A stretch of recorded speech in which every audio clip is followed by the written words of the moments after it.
about RestartEDU. Maybe you can tell us a little bit more. What is RestartEDU? What is your community? Thank you, Magda. So we are here at the third summer camp that we are hosting for our community. This started 3 years ago with about 50 members from various NGOs, from business or from public sector working in education that started together around the common purpose of transforming the education in any way possible.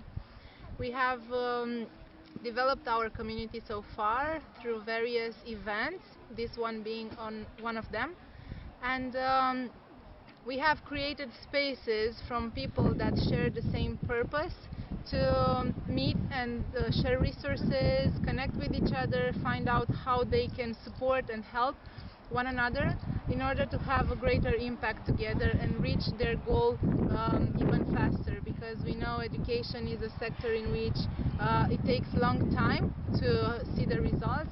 So we are hoping for an increase or acceleration of this process by putting all the resources together to see how we can enhance that. That's great. So people are saying that maybe RestartEDU is one of the most authentic community in education in Romania. But in the same time you said that the goal of the community is to transform education, and I was thinking about how bold and what does it mean to be bold in a community. So do you think that this ideal to transform education is too high for your community, or you should think after 2 years that maybe you should lower your ambitions, or how do you feel about that? We base our community on the passion that people have for what they do. And I don't believe this passion should be limited by a standard of what it's doable, what it's reachable or not. I think we have in our hearts a vision of how beautiful this world can be and how great our education can really work for our future. And that's the place out of which these people start and create the transformation that they need. So I'm hoping our vision can increase even higher year after year, because that will drive us further and will enhance that passion to have a reach even further than we can, practically do. Okay, so talking about what we practically do, if you look back 2 years ago when the community started, what do you think that is the most important achievement so far in the area of this community in education in Romania? What do you personally see as really great value in practical terms? That is one of our greatest challenges, and I think after this time we spent together, we have managed to gather in a closer group various NGOs, big NGOs from the country that have been involved in a process of working together and collaborating and finally funding a federation of NGOs in education, which is the first one in Romania, and it has been we need a lot of patience to do that, and this community has supported this process in order to have the spaces and the time to gather all those resources. This coalition, it's a coalition for education. It's now at its beginning, just funded, has a project that supports its development. So what does it mean for you personally, being part of this community and hosting such big events with so many people that sometimes have different needs and different perspectives on the same issue? Well, I had the opportunity to experience, before coming to this community, to experience various perspectives of our society. So I have been studying political sciences, then I have been involved in volunteering in NGOs for about 10 years, My parents have a business, so they run a small enterprise. I have seen bits and pieces of how different parts of the system works, and I have come to the understanding that the bigger purpose should encompass all. So we cannot have the society in which we want to live if we forget one of the areas that combines and makes it possible.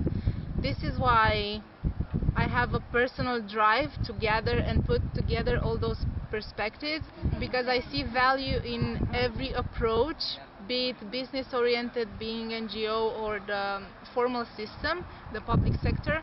And I truly believe they should support each other and to see the bigger picture that they form. That's great. So let's go a little bit back. If you would think about what are the most important lessons, what have you learned the most during this time of hosting and facilitating the community of practice in education in Romania? Wow. Maybe it's not easy, but maybe we can just pick up some most important things that you learn. Let me think a little bit. One of the challenges that I have experienced is making the shift from the individual approach to a collective one, to a community-oriented approach, and that's challenging in our culture, I suppose, because we are very oriented towards having the last word and being right and doing things our own. And when you are in a community with other people, you kind of need to listen to them, to be open to hearing and gathering any ideas that could help you. And I think that takes a lot of practice to really hear each other and listen and create something that it's not mine and it's not yours, but it's something in between us, and let go of the ego and truly care for something that is greater than each one of us. Okay, so let's see the other way around. What is the most difficult thing to be member or host of a community of practice? I think I just answered. Oh, okay. Just let me think a little more. Or difficult for you?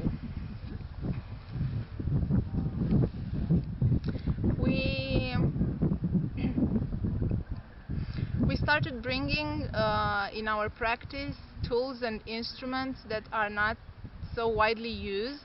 So I'm referring to art of hosting practices that operates from another paradigm. It's one that it's not based on control, and it's meant to empower each of the individual of the community.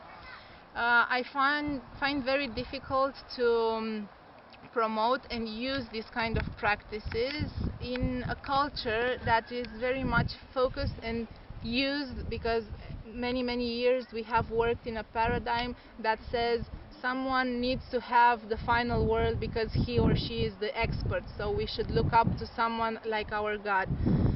This is not what we do here. That's why we think everyone is important and has its own gift to share.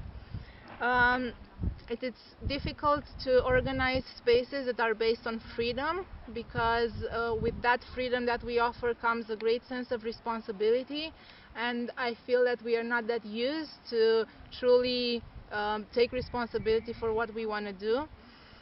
And everything that we do, each event in which we use all these tools and instruments, it's another step a little bit more closer to having them imprinted in our culture, and to see that we can operate from that paradigm as well. And I think that kind of approach could also help us to enhance our creativity and truly support and help each other, because we will look at each other as equals, and we will not try to control one another, and we will give power to the group.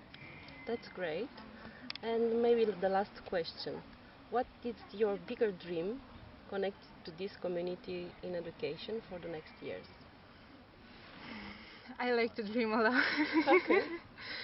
I would love to gather around this purpose of transforming education everyone that could feel empowered to do something around it, be it people in NGOs, people from the public sector, the decision makers, people from business that either want to do business or want to support people that are doing education. Also parents, students, anyone that has, from my opinion, anything to do with education. I believe education is the responsibility that we together share, and no matter what you do, you can get involved in having a word to say about that.